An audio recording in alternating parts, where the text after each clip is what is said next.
Hello everyone. या लेक्चरमध्ये आपण पाहणार आहोत judicial process and creativity in law. आपण फाउंडेशन पेपर 3 ज्युडिशियल प्रोसेस चा कोर्स पाहत आहोत आणि त्या अंडर मॉड्यूल 1 मध्ये judicial process and creativity in law हा पॉइंट आपल्याला दिलेला आहे. Judicial process is not merely a mechanical और automatic application of laws. Okay, आपल्याला हे माहिती आहे की ज्युडिशियल प्रोसेस म्हणजे फक्त मेकॅनिकल ऍप्लिकेशन नाहीये. 1+1=2 असा तो मेकॅनिकल, ऑटोमॅटिक, मॅथमॅटिकल फॉर्म्युला नाहीये, ऑटोमॅटिक ऍप्लिकेशन नाहीये. Rather than it is dynamic, intellectual and value oriented activity. ही एक डायनॅमिक ऍक्टिव्हिटी आहे, इंटेलेक्च्युअल ऍस्पेक्ट्स यामध्ये इन्व्हॉल्ड आहेत आणि व्हॅल्यू ओरिएंटेड ऍक्टिव्हिटी असलेली आपल्याला दिसून येते ज्युडिशियल प्रोसेस. बघा, ज्युडिशियल प्रोसेस जर मेकॅनिकल ऍक्टिव्हिटी असती किंवा ऑटोमॅटिक ऍप्लिकेशन असतं तर ते काम करण्यासाठी एवढी माणसं, एवढी मोठी प्रोसेस, एवढे ऍडव्होकेट्स, एवढे जजेस, ह्या सगळ्या गोष्टी आपल्याला वापराव्याच लागल्या नसत्या. कारण हे रोबोटिक वर्क असतं आणि हे रोबोटिक वर्क कोण करेल? रोबोट्सच करतील. सो एक एआय आहे. आत्ताचा काळ जर आपण बघितला की एआय हे जजेसचे जॉब सुद्धा टेक ओव्हर करेल का वगैरे, असा जेव्हा डिस्कोर्स आपण डिस्कस करतो तेव्हा आपण एक गोष्ट लक्षात घेतली पाहिजे की नाही करू शकत. कारण हे फक्त मेअरली मेकॅनिकल किंवा ऑटोमॅटिक ऍप्लिकेशन नाहीये लॉजचं. तिथे डायनॅमिक ऍप्लिकेशन आहे, इंटेलेक्च्युअल प्रोसेस आहे आणि व्हॅल्यू ओरिएंटेड सुद्धा आहे. प्रत्येक केस वेगळी आहे आणि प्रत्येक केस ज्युडिशरीला त्या त्या कंटेक्स्टमध्ये त्या त्या केसचे फॅक्ट्स आणि त्यातून येणारा काय आउटपुट एक्सपेक्टेड आहे, या सगळ्या गोष्टी बघून एक dynamic, intellectual and value oriented activity करावी लागते. यामध्ये जजेस काय करतात? इंटरप्रिट करतात, लॉ अप्लाय करतात आणि काही वेळेला तर लॉ डेव्हलप करण्याचं, लिगल प्रिन्सिपल डेव्हलप करण्याचं काम सुद्धा जजेस करत असलेलं आपल्याला दिसून येतात. जसं की basic structure doctrine Kesavananda Bharati versus state of Kerala या केसमध्ये एक लिगल प्रिन्सिपल कोर्टाने काय केलं? डेव्हलप केलं. काय लागली इथे? क्रिएटिव्हिटी लागली, right? So, while deciding cases, judges do not act as a mere technicians who blindly follow statutory provisions. Okay, statutory provisions आहेत, लेजिस्लेचरने लॉ पास केलेले आहेत, आपल्याकडे लॉ आहे, डिस्प्यूट झालाय. आता फक्त हे जे काही स्टॅट्युटरी प्रोव्हिजन्स आहेत त्या काहीही विचार न करता फक्त अप्लाय करायचे आहेत पर्टिक्युलर केसमध्ये.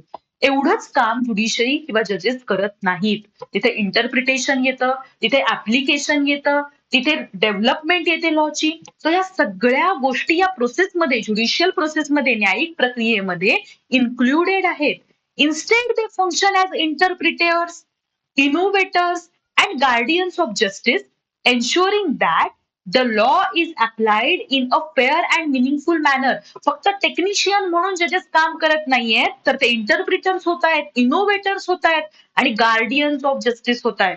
सो यातून काय होतंय? It ensures that the law is applied in fair and meaningful manner. अत्यंत फेअर पद्धतीने आणि अर्थपूर्ण पद्धतीने कायदा अप्लाय झाला पाहिजे.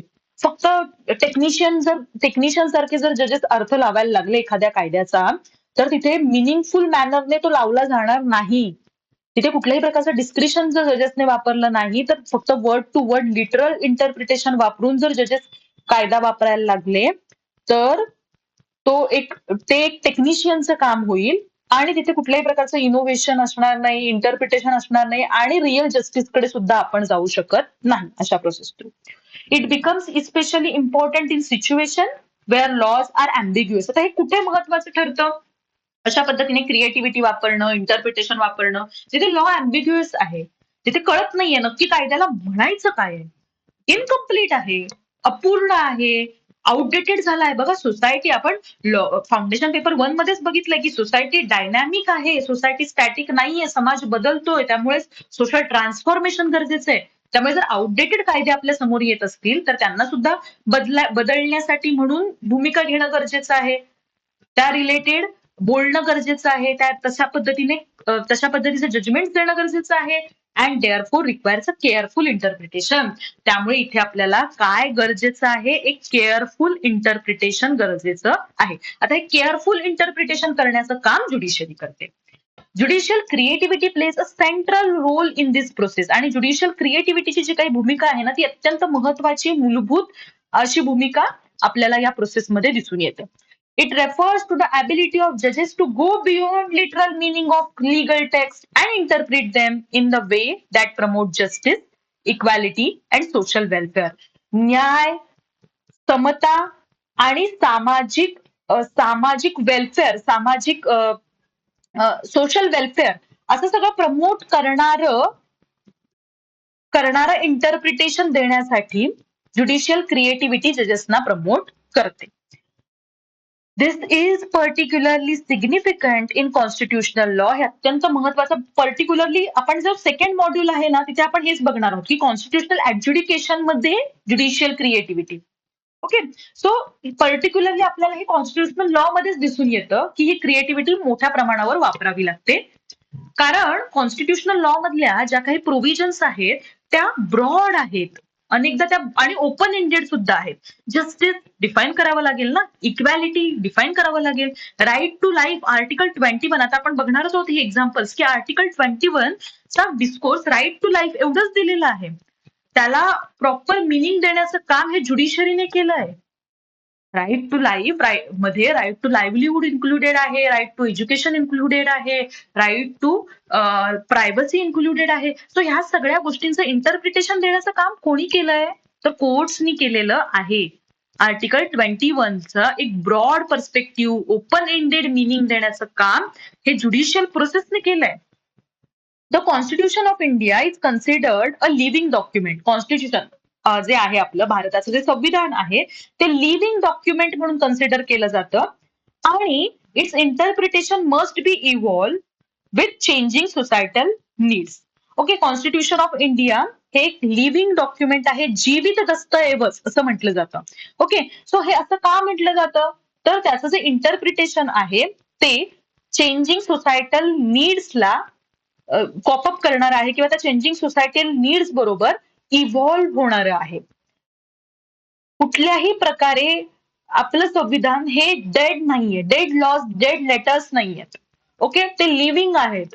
उद्या जर सोसायटी बदलली, बघा 1947 टू 1950 मध्ये जशी सोसायटी होती तशीच ती आता आहे का? 1950ला संविधान अंमलात आलं, पण त्याआधी त्यानंतर समाज किती बदलला. ओके, आणि मग त्या बदलाबरोबर त्या सोसायटल नीड्स बरोबर इव्हॉल्व्ह होणं कायद्याला सुद्धा गरजेचं असतं. त्यामुळे इथे कॉन्स्टिट्यूशन ऑफ इंडिया हे लिव्हिंग डॉक्युमेंट म्हणून कन्सिडर केलेलं आहे. 368 आहे आर्टिकल, आपल्याला माहिती आहे. अमेंडमेंटच्या प्रोव्हिजन्स आहेत आपल्याकडे. सो लिव्हिंग डॉक्युमेंट आहे basically. For instance, in Maneka Gandhi versus union of India, the supreme court gave liberal and expansive interpretation of article 21. Article 21 right to life ला एक ब्रॉडर, लिबरल, एक्सपान्सिव्ह मिनिंग देण्याचं काम, अर्थ देण्याचं काम सुप्रीम कोर्टानं Maneka Gandhi versus union of India या केसमध्ये केलं. पासपोर्ट सीज केला होता मेनका गांधींचा, पासपोर्ट केस म्हणून सुद्धा ही केस ओळखली जाते. सो यामध्ये ड्यू प्रोसेस आणि holding that procedure establish by law must be fair and reasonable. So ही पासपोर्ट ऍक्ट अंडर ही कृती करण्यात आली होती की सीज केला होता आणि कोणत्याही प्रकारचं कारण दिलेलं नव्हतं. तर इथे कोर्टानं प्रोसिजर एस्टॅब्लिश बाय लॉ जी आहे, आता procedure establish by law, passport seize करण्याची प्रोसिजर ही लॉनच एस्टॅब्लिश केलेली प्रोसिजर होती, पण तिथे ड्यू प्रोसेस फॉलो झाली होती का? नाही. Just fair reasonable process follow झाली नव्हती.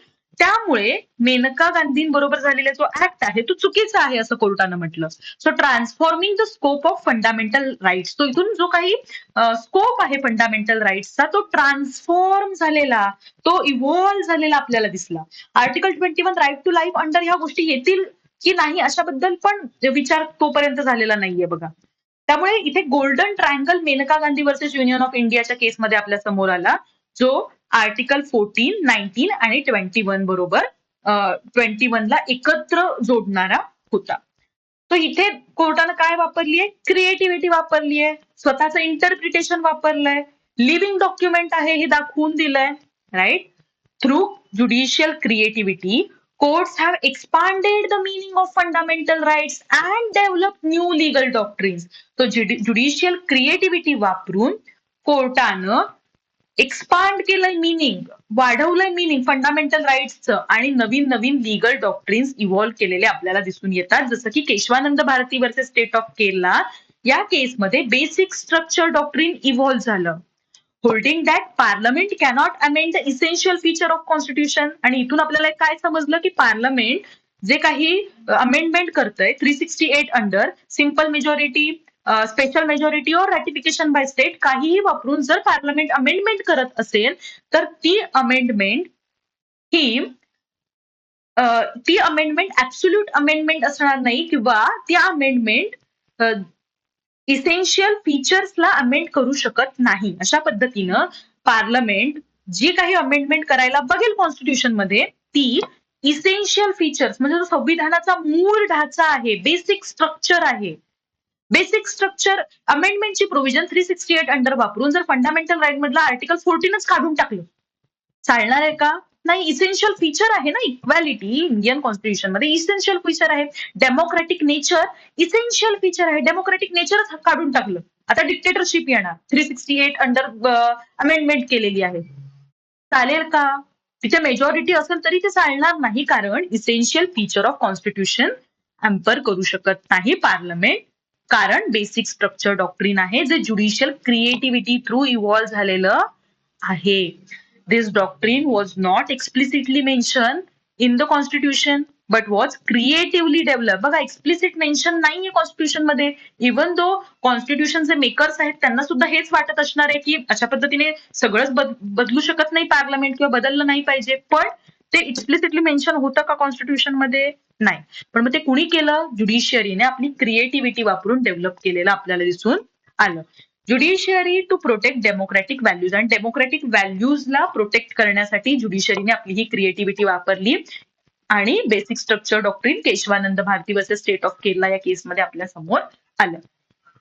Similarly in Olga Tellis versus Bombay municipal corporation the court held that right to livelihood is an integral part of right to life under article 21. बघा, इथे सुद्धा क्रिएटिव्हिटीनेच एक्सपांड केलेला आहे meaning of article 21.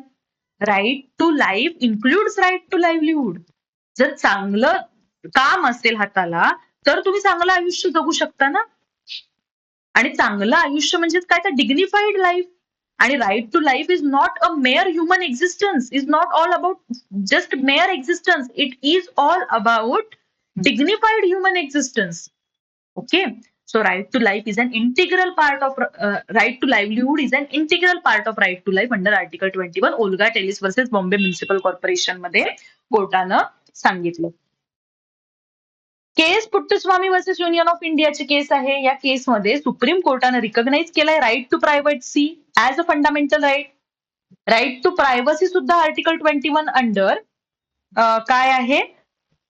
Right to fundamental right आहे, right to privacy under article 21. आणि इथे सुद्धा आपल्याला आर्टिकल 21 चा स्कोप एक्सपांड झालेला दिसून येतो. आता या केस क्लिअरली काय सांगतात तर ज्युडिशियल क्रिएटिव्हिटी मदत करते in filling legislative gaps and adopting law to modern realities. बघा, लेजिस्लेटिव्ह गॅप होता राईट टू प्रायव्हसी बद्दल केस पुट्टस्वामीच्या आधी कोणतंच डिस्कशन नाही झालेलं, कारण ती गरजही नाही पडली आपल्याला की राईट टू प्रायव्हसी वगैरे असं काही असायला पाहिजे. पण बघा, आता डिजिटल एज आहे, नवीन नवीन गोष्टी घडतायत, बदल घडतायत. सो तिथे आपण काय केलं पाहिजे? तिथे ह्या गोष्टींचा विचार केला पाहिजे. लेजिस्लेटिव्ह गॅप्स होता, गॅप फुलफिल करण्याचं काम कोणी केलं? ज्युडिशरीने केलं. आणि न्यू लॉज अडॉप्ट करणं गरजेचं आहे मॉडर्न रियालिटीजला. मॉडर्न रियालिटीज डेटाचं जग आहे, जसं सांगितलं, क्रिएटिव्हिटी वापरावी लागणार आहे. तो हे सगळं इथे आपल्याला समजतं की ज्युडिशरीनी क्रिएटिव्हिटी वापरून काय करते तर लेजिस्लेटिव्ह गॅप्स फिल करते आणि नवीन लॉ अडॉप्ट करते मॉडर्न रियालिटीजला अनुसरून. Okay. Judicial creativity has also been evident in areas like gender justice and human rights. आता जेंडर जस्टिस आणि ह्युमन राईट्सच्या एरियाज मध्ये सुद्धा ज्युडिशियल क्रिएटिव्हिटी आपल्याला दिसून येते. जसं की विशाखा वर्सेस स्टेट ऑफ राजस्थानची केस आहे, जिथे कोर्टाने डिटेल गाईडलाईन्स दिल्या होत्या to prevent sexual harassment at workplace. बघा, कामाच्या ठिकाणी होणाऱ्या लैंगिक अत्याचाराबद्दल कोणत्याही प्रकारची वाच्यता तोपर्यंत झालेली नाहीये, जोपर्यंत Vishakha versus state of Rajasthan आपल्या समोर येत नाही. Even in absence of specific legislation at that time, कुठल्याही प्रकारचं स्पेसिफिक लेजिस्लेशन तोपर्यंत नाहीये. This demonstrates how court step in to ensure justice when the legislature has not yet acted. Okay, so हे काय सांगतं, हे डेमॉन्स्ट्रेट करतं की कोर्ट कशा पद्धतीने स्टेप इन करू शकतं, कशा पद्धतीने इन्व्हॉल्व्ह होऊ शकतं. बघा, कोर्टाकडे नंबर ऑफ केसेस येत आहेत ज्या नवीन सोसायटल रियालिटी बरोबर डील करायच्या आहेत कोर्टाला. ओके, त्यांना कळतंय. सो इथे ज्युडिशरी स्टेप इन करणं, ऍक्टिव्हली स्टेप इन करणं टू एन्श्युअर जस्टिस एन्श्युअर करण्यासाठी हे अत्यंत महत्वाचं ठरलं.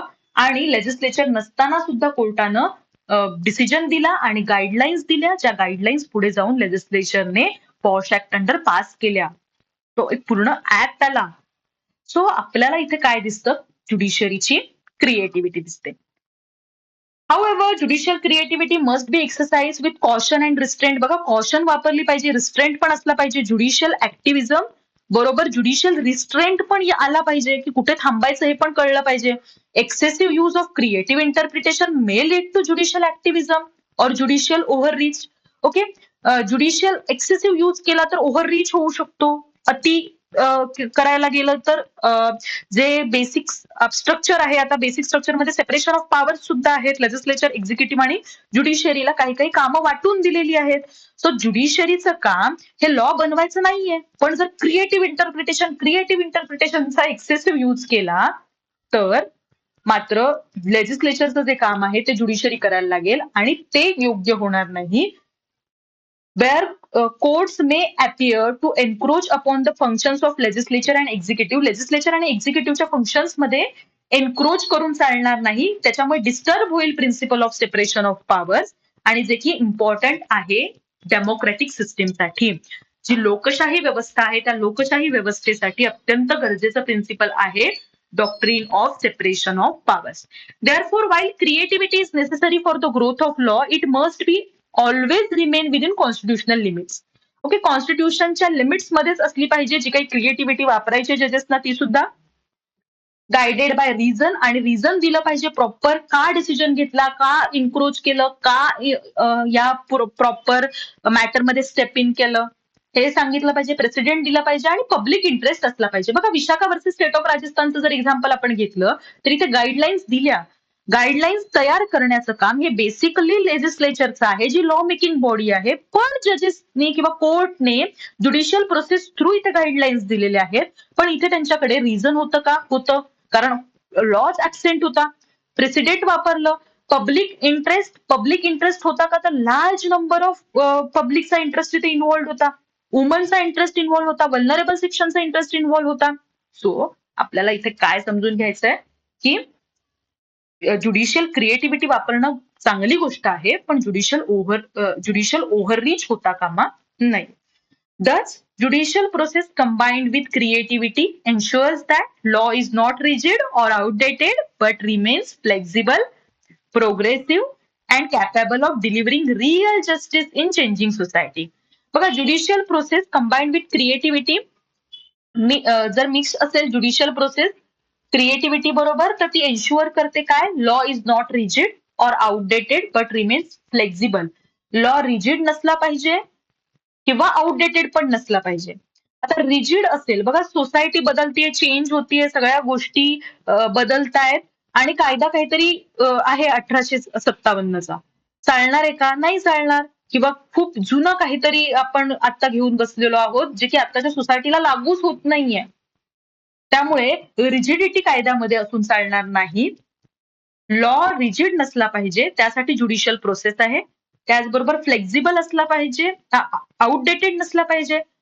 बघा, आयपीसी मध्ये काय ज्या काही प्रोव्हिजन्स आहेत आतापर्यंत आपण त्या वापरत होतो, पण त्यामध्ये सुद्धा आपल्याला आयटी ऍक्ट रिलेटेड गोष्टी इन्क्लूड कराव्या लागल्या. इन्फॉर्मेशन टेक्नॉलॉजीचा डिस्कोर्स हा 2000 नंतरचा आहे. 2000 नंतरच्या तशा केसेस आपल्या समोर यायला लागलेल्या आहेत.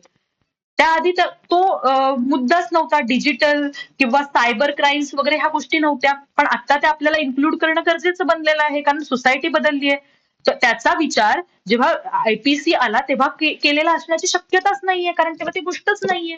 त्यामुळे आउटडेटेड जर कायदे असतील तर मात्र प्रॉब्लेम होऊ शकतो. तर त्याला ते आउटडेटेड राहणार नाही, त्याच्यासाठी ज्युडिशियरी काम करते आणि ते फ्लेक्झिबल असतील, प्रोग्रेसिव्ह असतील आणि capable of delivering real justice असतील इन चेंजिंग सोसायटी, यासाठी ज्युडिशियरी काम करत असलेली किंवा judicial process combined with creativity वापरून काम करत असलेली आपल्याला दिसून येते. आता लँडमार्क जजमेंट, लँडमार्क डेव्हलपमेंट जर आपण बघितल्या ज्युडिशियल क्रिएटिव्हिटी वापरून झालेल्या, जी न्यायालयानं वापरलेली सृजनशीलता आहे, तर ती सृजनशीलता वापरून, क्रिएटिव्हिटी वापरून जे काही लँडमार्क डेव्हलपमेंट झालेले आहेत, त्यातली पहिली आहे बेसिक स्ट्रक्चर डॉक्ट्रिन 1973. हे आपण फक्त की एक्झाम्पल्स बघतोय जे आपल्याला एक्झाम मध्ये लिहायला उपयोगी ठरतील. ज्युडिशियल क्रिएटिव्हिटी अनेक केसेसमध्ये वापरलेली आहे, अनेक. ओके, त्यामुळे बऱ्याच ठिकाणी ज्या कॉन्स्टिट्युशनल केसेस आहेत त्या कॉन्स्टिट्युशनल केसेसमध्ये आपल्याला, कॉन्स्टिट्युशनल लॉच्या ज्या काही केसेस आहेत त्यामध्ये आपल्याला ज्युडिशियल क्रिएटिव्हिटी दिसून येते. Basic structure doctrine, it limits power to amend constitution, then expansion of right to life under article 21. Multiple rights आहेत, मल्टिपल राईट्स मध्ये एक्सपान्शन झालेलं आहे राईट टू लाईफचं. Right to life includes right to education, right to livelihood, right to privacy, आणि आता तर एक मोठा डिस्कोर्स सुद्धा आपल्या समोर ओपन होतोय, जो की आत्ताच सुरू झालेला आहे असं आपल्याला म्हणता येईल, जो म्हणजे right to die. Right to die सुद्धा राईट टू लाईफचा पार्ट आहे का, याबद्दलचं आता डिस्कशन चालू आहे. किंवा आता आपल्याला पॅसिव्ह युथनेशिया आणि ह्या सगळ्या गोष्टी, पॅसिव्ह युथनेशियाला कोर्टानं परवानगी दिलेली आहे. ओके, सो ऍक्टिव्ह युथनेशिया, पॅसिव्ह युथनेशिया मधील पॅसिव्ह युथनेशिया व्हॅलिड आहे. त्यामध्ये अरुणा शानबाग केस होती, त्यानंतर कॉमन कॉज एक जजमेंट होतं ज्यामध्ये लिव्हिंग विल्स आणि या सगळ्या गोष्टी डिस्कस झाल्या होत्या. सो आत्ता आणि आत्ता जी आपल्या समोर केस आली, तर त्यातून आपल्याला काय समजलं की राईट टू डाय सुद्धा आता यामध्ये इन्क्लूड होईल का, क्रिएटिव्हिटी वापरता इथे सुद्धा ज्युडिशियरी. ठीक आहे.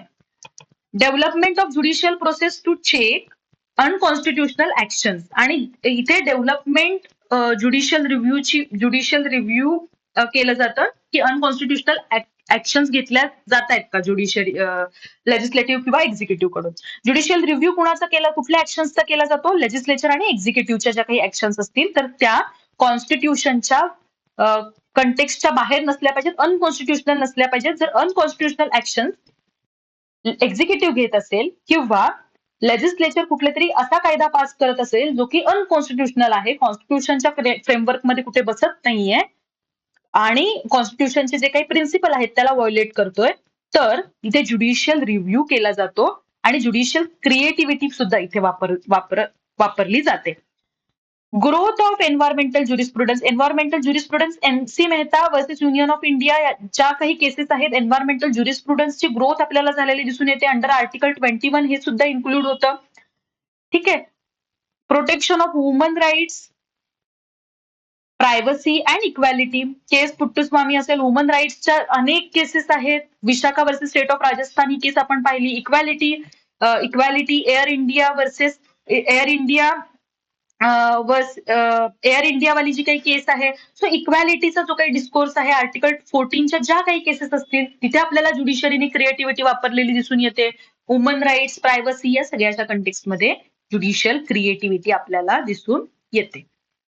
These developments show how courts have adapted laws to meet modern societal challenges. आता ह्या सगळ्या ज्या काही डेव्हलपमेंट्स आहेत त्या दाखवून देतात की कोर्ट्सने कशा पद्धतीने लॉ अडॉप्ट केलाय to meet modern societal challenges. नवीन समाजाच्या नवीन समस्यांना टॅकल करण्यासाठी, त्यांच्याशी भिडण्यासाठी, त्या समस्या सोडवण्यासाठी म्हणून लॉ अडॉप्ट करत गेलेली आहे आणि हे कोर्ट्सनी लॉ अडॉप्ट केलेला आहे अशा पद्धतीने आपल्याला दिसून येतो. On the other hand, courts protect individual liberty such as freedom of speech, personal liberty, privacy. Article 19 and 21च्या अंडर आपल्याला कोर्टाने या सगळ्या गोष्टींना प्रोटेक्शन दिलेलं दिसून येतं. दुसऱ्या बाजूला जर आपण विचार केला तर आपल्याला दिसतं की it recognises that this freedoms may be subject to reasonable restriction. Article 19 under किंवा आर्टिकल 21 अंडर ज्या काही आपल्याला जे काही आपल्याला फ्रीडम आर्टिकल 19 अंडर जे काही फ्रीडम्स आपल्याला मिळतात ते ऍब्सोल्यूट फ्रीडम्स नाही आहेत. Freedom of speech and expression आहे पण तिथे रिझनेबल रिस्ट्रिक्शन्स पण दिलेले आहेत ना article 19 under. So in interest of public order, morality and larger good of society आपल्याला काय दिसून येतं? रिझनेबल रिस्ट्रिक्शन दिसून येतं. This balance is evident in several landmark judgement in Maneka Gandhi versus union of India. Maneka Gandhi versus union of इंडियाच्या केसमध्ये कोर्टाने expand केलं होतं पर्सनल लिबर्टीचं meaning under article 21 while ensuring that restriction must be just, fair and reasonable. Restriction कसे असले पाहिजेत? Just, fair and reasonable असले पाहिजे. पासपोर्ट सीज करताय पण कारण देत नाही आहात किंवा पासपोर्ट सीज करण्याचं कारण काय? काहीच गोष्टी जर तुम्ही नॅचरल जस्टिसच्या प्रिन्सिपलच्या अगेन्स्ट जात असेल तुमची कोणतीही गव्हर्नमेंटल ऍक्शन जस्ट नसेल, फेअर नसेल, रिझनेबल नसेल तर ती रिस्ट्रिक्ट करणं गरजेचं आहे आणि ते रिस्ट्रिक्शन कोर्टानं घालून दिलेलं आपल्याला इथे दिसून आलं. त्यानंतर A K Gopalan versus state of मद्रासची केस होती. Initially restrictive the later judicial approach evolve to adopt a more balance and rights oriented interpretation. So rights oriented interpretation evolve झालेलं आपल्याला इथे A K Gopalan versus state of मद्रासच्या केसमध्ये दिसून आलं. त्यानंतर Kesavananda Bharati versus state of Kerala यामध्ये court upheld parliament's power to amend constitution but introduce the basic structure doctrine. Kesavananda Bharati versus state of Kerala या केसमध्ये कोर्टानं पार्लमेंटच्या ज्या काही पॉवर टू अमेंड आहे अंडर आर्टिकल 368 त्या पॉवर अपहेल्ड केल्या की हो कोर्टाकडे नाही लेजिस्लेचरकडे पार्लमेंटकडे पॉवर आहे कॉन्स्टिट्यूशन अमेंड करण्याची but introduce the basic structure doctrine which ensures individual freedom and constitutional values cannot be destroy. त्यानंतर Olga Tellis versus Bombay municipal corporation right to life हा सुद्धा article 21 under right to livelihood हा सुद्धा आर्टिकल 21 अंडर राईट टू लाईफचा part आहे हे सांगितलं. K S Puttaswamy मध्ये राईट टू प्रायव्हसी हा राईट टू लाईफचा पार्ट आहे हे सांगितलं. This decision demonstrate that judiciary does not treat individual rights and collective welfare as opposing forces but seeks to harmonize them. ओके, कलेक्टिव्ह यातून आपल्याला काय दिसतं की इंडिव्हिज्युअल राईट्स आणि कलेक्टिव्ह वेलफेअर हे ऑपोजिट नाहीये तर त्यांना हार्मोनाइज करण्याचं काम ज्युडिशरीने केलेलं आहे क्रिएटिव्हिटी वापरून. आता balance between individual rights and collective welfare हे आपण ऑलरेडी बघितलेलं आहे आपल्या लेक्चरमध्ये आधीच्या. जर ते लेक्चर पाहिलं नसेल तर ते सुद्धा पाहून घ्या जिथे तुम्हाला समजून जाईल की कशा पद्धतीने हार्मोनाइज अप्रोच कोर्ट्स यूज करतात, जजेस यूज करतात through doctrine of proportionality. Doctrine of proportionality आपण बघितलंय, रिझनेबलनेस अँड कॉन्स्टिट्युशनल मोरॅलिटी. कन्क्लुजन जर आपण याचं केलं तर आपल्याला एक लक्षात येतं की judicial process in India serve as a powerful instrument of social ordering by resolving disputes, protecting rights, eliminating injustice and promoting social welfare. Judicial process एक पॉवरफुल इन्स्ट्रुमेंट आहे सोशल ऑर्डरचं. Judicial process as an instrument of social order by resolving dispute रिझॉल्युशनचं काम करतं, protection of राईट्सचं काम करतं आणि eliminating injustice, justice eliminate करण्यासाठी आणि सोशल वेलफेअर प्रमोट करण्यासाठी सुद्धा ज्युडिशियल प्रोसेस काम करत असलेली आपल्याला दिसून येते. आणि याच्या माध्यमातून काय होतं, समाजामध्ये व्यवस्था निर्माण होते आणि ही व्यवस्था समाजामध्ये स्थिरता आणि शांतता आणते, peace and stability. Okay, it ensures that justice is not only delivered but it also contributes to transformation of society. Justice फक्त दिला जात नाही म्हणजे असं एक दोन केस आल्यात समोर, एक केस आली आहे ती फक्त सॉल्व्ह केली म्हणजे जस्टिस झाला असं नाही, तर जस्टिस हा ट्रान्सफॉर्मेशन ऑफ सोसायटीला, समाजाच्या बदलाला सुद्धा कॉन्ट्रीब्युट करत असलेला दिसून येतो. This observe by justice V R Krishnan Iyer, law is not an abstract concept but practical tool for achieving social order. V R Krishnan Iyer यांनी काय सांगितलंय की लॉ ही काही ऍबस्ट्रॅक्ट कन्सेप्ट नाहीये, म्हणजे काहीतरी दिलेलं आहे की जे आपल्याला फील करता येणार नाही, जे आपल्याला प्रॅक्टिकली अप्लाय करता येणार नाही असं नाहीये, तर हे प्रॅक्टिकल ऍप्लिकेशनचं टूल आहे टू अचीव सोशल ऑर्डर, समाजामध्ये व्यवस्था निर्माण करण्यासाठी, व्यवस्था अचीव करण्यासाठी, सामाजिक व्यवस्था मेंटेन ठेवण्यासाठी म्हणून लॉ अत्यंत महत्वाचा आहे. Through its active, creative and progressive role, judiciary continues to shape just, equitable and orderly society in India. Active, creative and progressive role. बघा, ज्युडिशियल प्रोसेस मेकॅनिकल नाहीये किंवा फक्त mere application of principles, laws, statutes नाहीये, तर तिथे आपल्याला एक creative, active आणि प्रोग्रेसिव्ह रोल ज्युडिशरीचा दिसून येतो. त्यातूनच एक जस्ट, न्याय्य सोसायटी, ऑर्डर सोसायटी, एक व्यवस्था असलेली सोसायटी, इक्विटेबल सोसायटी आपल्या समोर येत आहे. तो हा आपला एक पॉइंट होता, judicial process and creativity in law. Okay, social ऑर्डरच्या अंडरच आपण बघितलं की क्रिएटिव्हिटी वापरून सुद्धा ज्युडिशरी काय करत आहे, ज्युडिशियल प्रोसेस वापरून सोशल ऑर्डर प्रस्थापित करत आहे, सामाजिक व्यवस्था प्रस्थापित करत असलेली आपल्याला दिसून येते. आता यामध्येच नेक्स्ट पॉइंट आपला असणार आहे, judicial activism versus judicial restraint. Okay, judiciary कशा पद्धतीने ऍक्टिव्हिझम दाखवते आणि रिस्ट्रेंट दाखवते हे आपण नेक्स्ट क्लासमध्ये बघणार आहोत. त्यानंतरचा point common law model and role of president असणार आहे. ठीक आहे, नेक्स्ट क्लासमध्ये judicial activism versus judicial restraint आपण डिस्कस करूया. थँक्यू.